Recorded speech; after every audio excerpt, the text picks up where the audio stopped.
Hey guys, I'm Richard Fitzgerald. This is Dubai Works, where we interview the business leaders making a difference in this great city. That business with scalability was very interesting to me. I like building something that has legacy.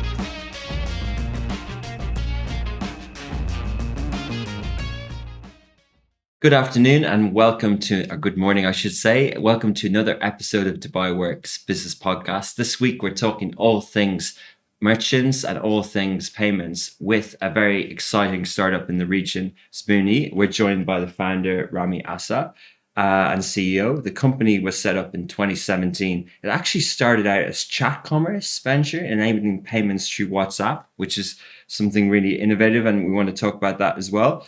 They're on a mission to help provide access to digital commerce tools, ultimately supporting merchants to start, run, and grow their own businesses, which is a really good mission. The company empowers small businesses to get paid faster, and I'm sure they all want to get paid faster. Whether they're, they could be freelancers, they could be Instagram sellers, anyone doing shopping or commerce in the real world or digital world, they can leverage Zbooni to help them. Ramy and his team have raised over $5 million to fund expansion. And on this episode, we're going to be talking about how that journey started, the impact of Zbooni on their small business merchants, and what's in store in growth across the MENA region. So welcome, Ramy. Thank you very much. Thanks for having me here. Thanks for coming. I've been familiar with Zbooni for about a year now. Can you tell us how it all started and how you got going? Yeah, so as you said, in 2017, we launched the company, and it was built around the premise that small businesses today who were eager to go online were facing all kinds of challenges, and challenges in different forms. The first one, and the biggest one probably, is getting payments in terms of accepting Visa, MasterCard, and card payments. And the solution we provide allows businesses to get onboarded very quickly and start accepting card payments very quickly. And we had started that back in 2017, before it was popular to kind of go cashless and contactless.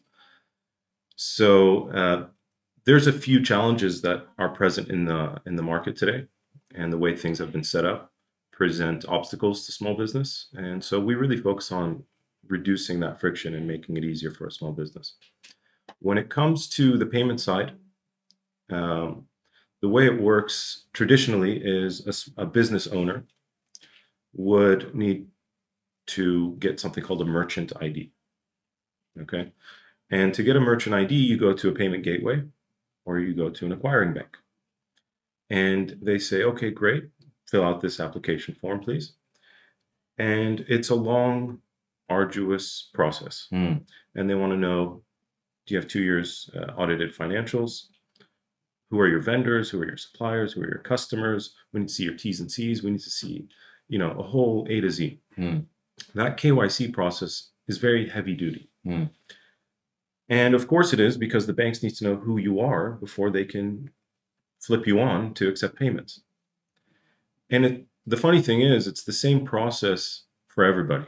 So if you are a large enterprise or a luxury retail group, for example, that's your process. And if you started your business 2 weeks ago, that's also your process. So it's a bit overwhelming. And if you get a merchant ID, right, which is essentially just an identifier to say these transactions, this business is the beneficiary of them. If you're lucky enough to get a merchant ID, you then say, okay, what do I do with this? And because on its own, it doesn't do anything. You actually have to connect it to something. So you have to get your e-commerce software. You might need invoicing software. You might need different solutions. Oh, you better get familiar with Magento or Shopify or the whole slew of things that are being introduced. And you need to know software. And you need to have a web developer. And you need to connect that to your card software, and et cetera, et cetera. That's where we saw a big opportunity. So the disruption we've introduced is essentially through what we call merchant aggregation. So we go deal with the banks, we interface with them, we get merchant IDs according to our marketplace category. And then we allow small businesses to make use of said merchant ID in a safe and secure way. And we do our own KYC procedures to onboard the businesses, and we can do that at a faster velocity, let's say, than a traditional bank can. And we combine this merchant ID and this ability to accept payments with the software that they need. So it's a true one-stop shop. Okay. If you're a business owner, you can come to Zbooni, you sign up, and you're up and running in the next 10 minutes. Okay. So that's a revolutionary, value proposition for the market. Yeah. So that's the intro. Well, thank you for explaining it, because some of that's very technical, especially on the payment side. Just clarifying the speed, why is the due diligence, why does it take so long? Is this regulatory, or is this just legacy of sort of bricks and mortar old business norms and ways of doing business? Yeah, fair question. I mean, I think the way that banking works, period, is they're not really in the game of risk or taking risk. By definition, a bank is just supposed to make profit and move on. So they're trying to always mitigate risk. And when SMEs or new businesses come into the scene, we don't really know, they don't have a track record for us to say we can associate with this, right? So from a bank, if you're in a bank's shoes, you're thinking that just presents risk. Yes, there could be upside in supporting more businesses, but there's also more risk. What about the risk? And they're kind of levered to this risk mitigation versus the upside opportunity. And so it's not necessarily in a bank's interest to onboard as many merchants as possible. But equally, the payment providers, the ones that you mentioned, they also take a long time. What would we call them? You could say a payment gateway. Payment gateway, yes. They take a long time as well. Why is that? Why does it take so long? Okay, so let's demystify this a bit. Yeah. So you have in the ecosystem for payments, you have regulators, you have Visa, MasterCard, you have et cetera. And then in order to accept payments, you go to what's called an acquiring bank, who will effectively honor your transactions and settle into your account as a merchant. Okay. So I'll give you an example. If you go to Starbucks and you tap your card, the money that's being debited from your account, that's your issuing bank. All right, they're debiting your account. And Starbucks has an acquiring bank, which is crediting its account at that moment. Yeah. And so the money hasn't really moved from your card to Starbucks's bank, but effectively your issuer has agreed to debit this amount and their acquirer has agreed to credit that amount, and they'll settle amongst themselves later. Yeah. That's how transactions work. Yeah. Right? Card transactions. Yeah. So if you want to start accepting payments, you need an acquiring bank relationship. And there's not that many acquiring banks out there. There's probably 5 or 6 in the UAE, for example. All the payment gateways, what they do is, on behest of the acquiring banks, they take your application, they get to know you, they effectively do the business development portion of the acquiring bank's job, and then they connect you with an acquiring bank who can facilitate the merchant ID. Okay, so the reason that it takes so long is because that application and the approval of it still end up on the bank's desk to get the stamp on it to green light this. So the payment gateways can only move as fast as those banks would allow. Yeah, exactly. I get it. And, we're a media business, but we've been through some of that. And we needed to have new bank accounts just for that acquiring, which I now understand the terms on the payment gateway side. But new entrants have come to the market. And they say you don't need a bank account, and there's some global ones, and are they still called payment gateways? And does Zbooni operate like that? And how can you skip out the having the acquiring bank piece and the merchant ID on that side? That's a big question you're asking, because that's fintech. That's the secret. No, I mean, fintech is moving so quickly, okay, and there's a lot of velocity, and there's a lot of challenges to the traditional infrastructure that are taking place. Yeah. We can talk about the future, but I think looking at the present where we are, most consumers today have a Visa, MasterCard in their pocket. Yeah. And they want to be able to use that, and they expect to be able to use that anywhere they shop. And so there's a gap in the market for businesses who are not able to provide that to their customers. So that's the gap we think we're filling today. And that could look different in a few years from now, right? Based on how the market is moving. But that's the consumer merchant experience today. So exactly. So what Zbooni is doing is, if I'm purchasing something with Visa or MasterCard's debit or credit, I will be able to do it via Zbooni's merchants setup, their gateway. And how do you facilitate that in line with the story you just told in terms of the acquiring bank? How do you make it faster to set up, and how do you make the payment go through? Sure. So Zbooni, it's not a payment gateway. It's a marketplace. And a marketplace is what it sounds like. It's a lot of sellers or suppliers using one platform to sell their goods or services. Interesting. So this dynamic, or the mechanics I just described to you, is the same as, an Amazon or a Noon. So you as a consumer, when you shop and you're buying, a table off of Amazon, it may be from a certain supplier or a third-party seller, but effectively you are buying from Amazon, and on your billing descriptor, you paid Amazon. Similarly, Zbooni acts as a marketplace. So we become the merchant of record on behalf of each transaction. And every participant as a merchant who joins Zbooni is given the ability to get that done for them.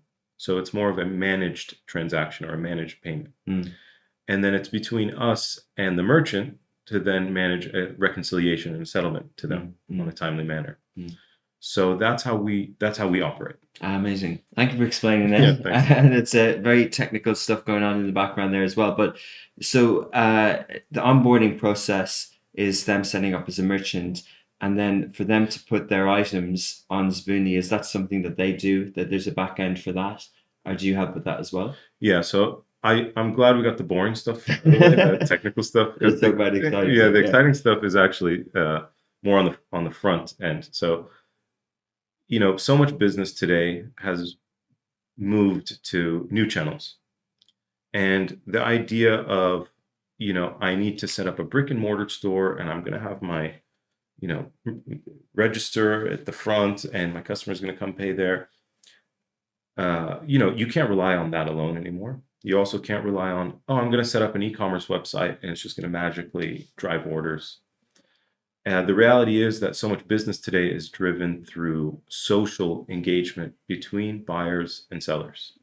And they're meeting each other on Instagram, on Snapchat, on TikTok, on Facebook. They're talking through WhatsApp. This is the new normal. True. Especially in emerging markets like the Gulf, especially as you're talking about WhatsApp penetration of 93-94% of mobile devices have WhatsApp, smartphones have WhatsApp running on it. So that's the new B2C, if you will. And business is being done on that channel, on that medium. It's being used, and it's probably being misused to some extent because it wasn't designed for business per se. But what we provide is a mobile app that sits on the merchant's phone. Anytime they want to conduct a sale or a transaction or sell through any of these channels that they're using today, it's as simple as creating an order and sending a checkout link to the customer. So that's essentially what you alluded to earlier as our, how we started in terms of this chat-based commerce thing. Yeah. In addition to that, we give each merchant the ability to create an e-store, which allows them to upload a catalog, create a catalog of their products. That catalog is shareable. It's viewable anytime. And you can have your customers check out. But it's basically their store. Yeah. Right. It's their store hosted within our marketplace universe. Okay. And all of this is done through mobile. In fact, we're mobile only. So, okay. Yeah. So we think that's a super important, attribute, right? Because business is done not in specific hours anymore. It's done anytime, anywhere. And so you need to be mobile. Yeah. It's amazing. I think, many people will have questions at different industries and sectors, and I'm sure your merchants cover many different industries.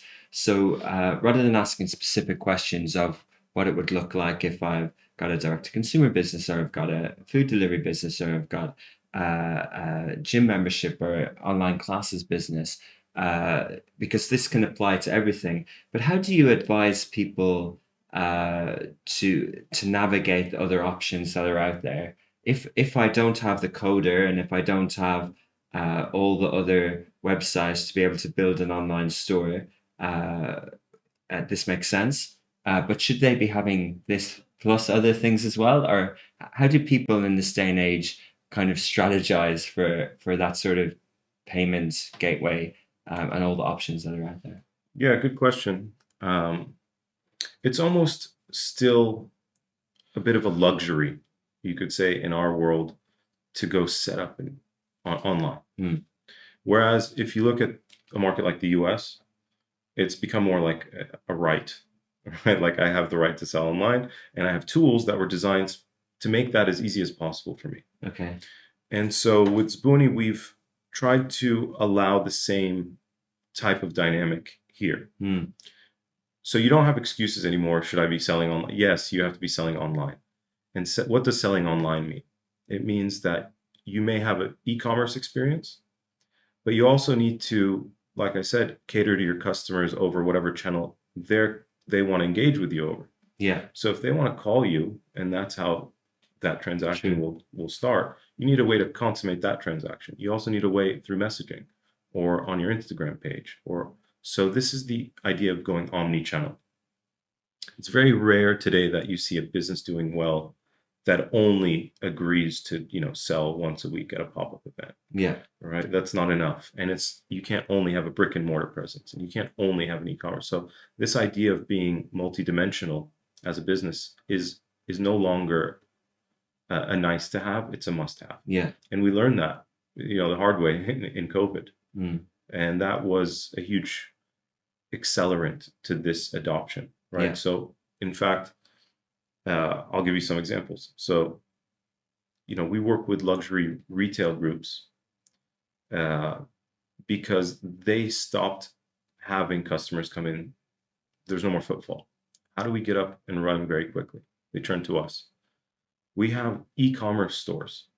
Actually, 50% of our power merchants already do e-commerce, but they need a complementary solution to cater to all the WhatsApp inbound type of engagement. So the e-commerce solution might be on their own platform. It might be having a marketplace on one of the big e-commerce platforms, but still they're getting WhatsApps and DMs and things like that. And they want to be able to transact because maybe the footfall into their store isn't as much during the recent times. And you mentioned restaurants, F&B. So yes, you can join one of the aggregators and get customers that way, but it's going to be very costly. And so what they're learning very quickly is, and you see what's happening in the market today. If I can create a direct engagement and the ability to sell to my customer directly without a middleman, that's very powerful. It's more revenue to me. It's creating better loyalty between the customer and myself. I have better data, better insights as a restaurant owner. Yeah. So that was one of our fastest growing categories over the last 6 months is F&B, for example.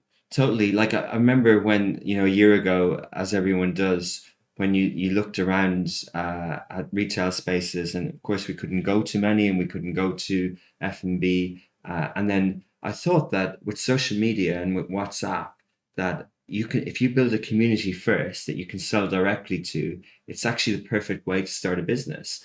However, you do need to be the enablers, such as obviously you need the licenses, but you need these softwares and like Zbooni, but I didn't know that existed. And when you try and research this stuff, it's really hard to get your head around what exists, how to implement it, and things like that. So it's great to know it exists. I have 2 questions in my head at the moment. One is, internet has been around for a long time. We've all heard of, we all know PayPal and things like that. How come we haven't been able to do this on PayPal here at the moment? That's mainly because for PayPal to operate, it needs there's 2 sides of it. One is the consumer having a wallet, which is attached to like a PayPal account with their card details saved. And 2 is the merchant. And the merchant has to have a merchant account with PayPal.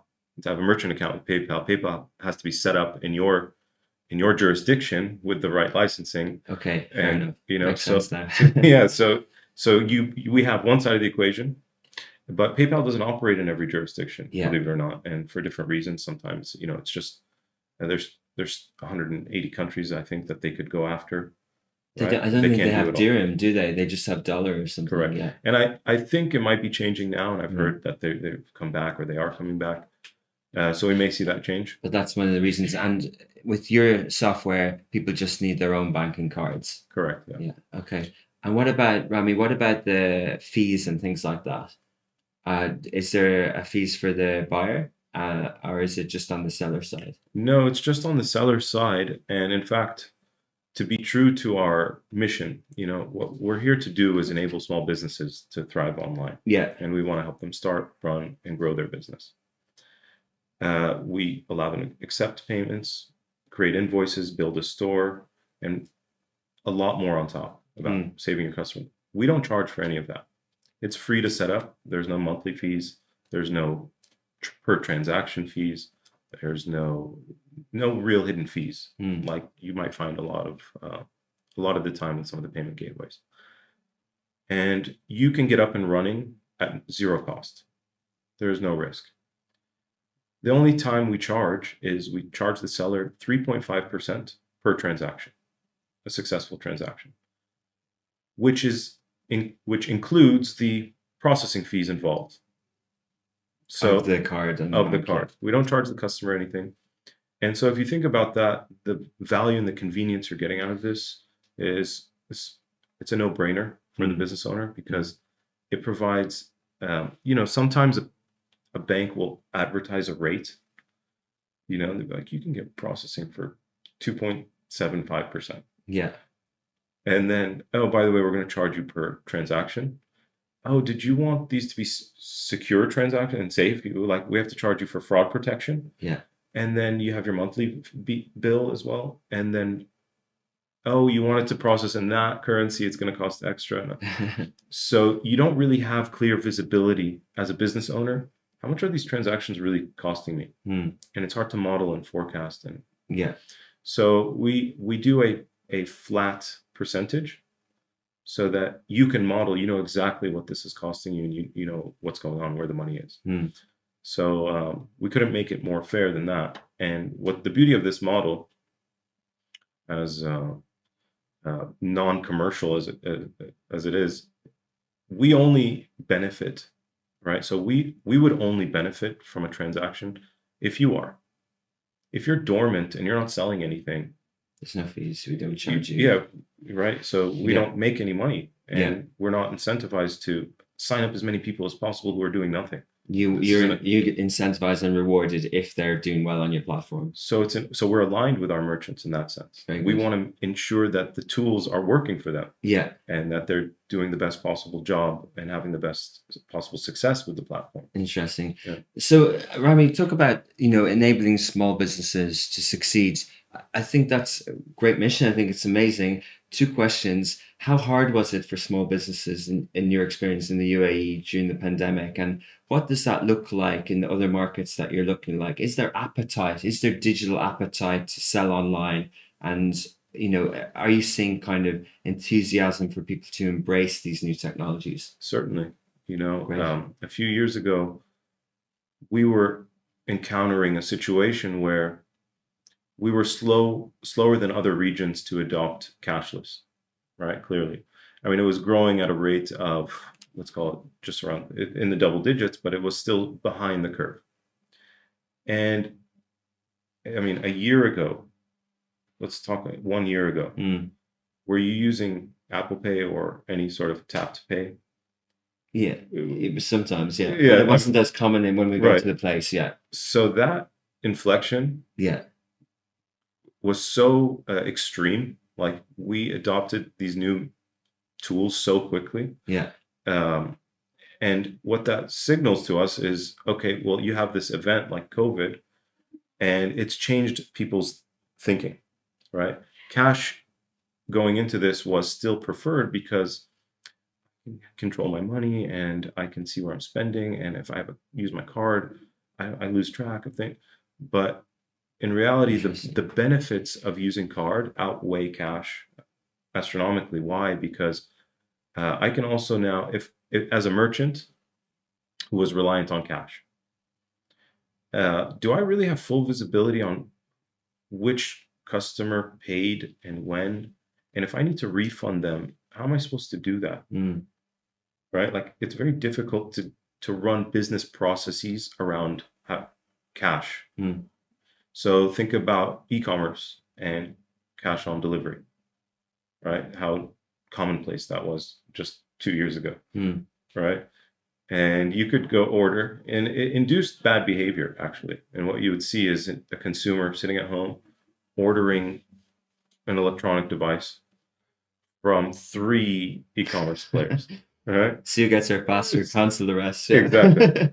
Right? And that's not helping anyone, right? So when you tell these people now, no, you can use your card to, so had these e-commerce companies like unionized at some point and said, look, we're just not going to do this anymore because it's killing us. You could have stopped it earlier, but it looks like it's resolved itself now, and people want to pay by card, which is good for everybody. So I think that window is going to keep growing. I think the banking infrastructure that hasn't been designed to allow for the velocity of onboarding required, that's where someone like us, can really help move the needle for a market. And I think if you look at the total number of merchants out there today, you touched on something interesting. You're like, you can start your business on Instagram, and that's true, right? Literally, you can start a business on Instagram. Like, the barrier to entry to start a business today really low. has reduced to almost zero. Right? Like, you don't have to do anything. You just set up an Instagram account and take a few photos, and you're done. Real or fake, So that's induced so many new businesses to go on, and it's like the number of businesses that will go online in the next 5 years is much greater than the ones who are already online. And that's the opportunity, and that's the what we see. Yeah, so to talk about that opportunity, you're kind of playing into the ecosystem, and you're part of the ecosystem now in terms of payments. And I mentioned you raised funds. Was that a seed or a Series A? Yeah, that's a Series A. We just closed it recently. Okay, it's like a $5 million Series A. We found investment through a group out of London, and what was funny about that is although we're based here, we found that the concepts we're talking about here in this conversation are a bit radical to some of the local investors. And we had a few with us along the way, but what we're doing is not a cut and paste type situation where we're going to copy this model we saw elsewhere and just do it like that. We're pioneering a few things and kind of adapting to our own market, which is scary for some local investors who haven't done that before, right? They like to go, hey, we want to copy that blueprint we saw. Just we'll invest in something. But if you're going to do something new, that's scary. We don't. So this group out of London really found what we were doing. They got it. And like, it makes perfect sense to us, and that's a huge opportunity. No brainer. Let's go for it. Interesting. Now, it just so happened that when we were starting our Series A funding, it was the roadshow, if you will, was starting January 2020, pre-COVID. So, smooth sailing. And halfway through not even halfway, like within 2 months of our funding, we had to go fully virtual. You're in lockdown. You can't meet investors anymore. You have to do it over Zoom. And then you have to articulate all this stuff and get through all the numbers. And at that point, it became interesting because we're trying to fundraise going into an unknown world. If you remember in the early days of COVID, it was like, is everything doomed? Or, definitely. What's going on? And is this good for Zbooni, or is this scary? Do you have to pivot? Do you have to change your deck? Right. Is the valuation still correct? And in the middle of these conversations, you could see that our numbers, the data spoke for itself. really. Your product was live and you already had much on board. So Right. you're kind of past, as you said, 2017 siege, you got things going. And in many ways, it was the perfect timing. I mean, fortunately, yeah, we were fortunate to be on the right side of that polarization of Yeah. COVID. And although it's, fortunate for us as a business, our concern was mostly around the merchants themselves, because a lot of them were disrupted, and a lot of them can't necessarily just act like nothing happened, and their supply chains are disrupted and their sales, and they can't sell it, so what we saw was initially a downturn, you could say, in activity on the platform. But within 2 weeks of lockdown, we had eclipsed all of our previous numbers and just grown That seems. so much in such a short period. Yeah. And we felt a responsibility at that time. Like, these businesses need to run in order to survive, in order to put food on the table, in order to pay for their kids' schools, etc. Yeah. And so to be there for them, that's a huge responsibility and something we don't take lightly. So we're fortunate to be able to help those businesses. Interesting. So a lot of what you're talking about is kind of taking opportunity, availing of the opportunity that's there now. And of course, we don't think that WhatsApp or Instagram is going anywhere in the next decade or longer. So it's a great roadmap that you have ahead. How did you choose to use those funds, or what was the plan? I know you hired senior talent like CMOs and things like that. So it's a really good position to be in. Did you enter into new markets at that time? And what's the kind of roadmap at the moment for Zbooni? Sure. Yeah. So as you said, a company is only as good as its people and its talent. So we converted some of that capital into human capital, so that we could bring on the talent needed to really drive this going forward. Yeah. So we brought in some new team members. In addition to that, we're investing mostly in product. And the product today serves certain needs. And as businesses use the platform, their needs also evolve. And so we have to respond accordingly. And the product needs to continue to evolve just as these businesses do. It also involves expanding into adjacent markets or different territories. So you have, a major opportunity in Saudi, which we're now highly focused on. Because that's not an easy market to penetrate, and it has its own nuances and lots of things. So we're putting a lot of attention to that. Yeah.